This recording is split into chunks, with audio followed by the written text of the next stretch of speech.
Hello বন্ধুরা, কেমন আছেন? আশা করি ভালো আছেন। আপনাদের আশীর্বাদে আমি খুব ভালো আছি। এই যে দেখেন, সকাল সকাল কিন্তু রান্নাবাড়ি হয়ে গেছে।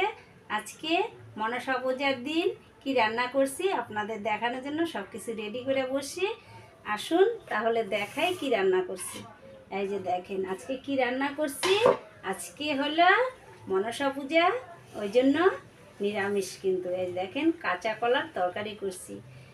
কি কি দিয়ে করছি? আদা পেস্ট করে দিছি, ধনিয়া পাতা পেস্ট করে দিছি, জিরার গুঁড়া, হলুদ তো লাগেই, ওটা তো বলারই মধ্যে না। এই দেখেন একদম মাখা মাখা করে করছি, কারণ আজকে হলো মনসা পূজা। আজকের থেকে আমাদের 2 দিন আবার চলবে নিরামিষ।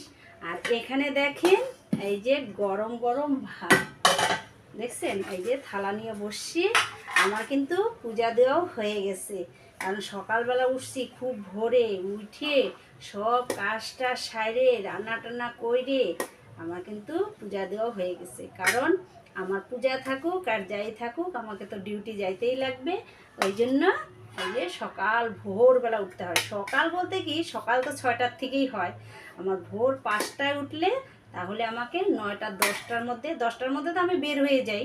10টার মধ্যে আমার সব কাজটা সাইরে বাসনপত্র আবার খাওয়ার বাসন টাসন ধুয়ে তারপরে আমি চলে যাই। এই যে দেখেন তরকারিটা দিয়ে দিচ্ছি, এই দেখেন। আর হচ্ছে তরকারিটা যখন নামাইছি না, তখন কিন্তু একটু শাহি গরম মশলা দিছি। কাঁচা কলার তরকারি নিরামিষ করে করলে একটু শাহি গরম মশলা দিলে গন্ধটা দারুণ হয়। এই যে দেখেন থালাতে দেওয়া হয়ে গেল। এই যে থালাতে কিন্তু দিয়ে দিছি, কারণ রেডি করছি এই জন্য দিয়ে দিলাম। মনসা পূজার জন্য আপনাদেরকে আমার তরফ থেকে অনেক অনেক ভালোবাসা থাকলো।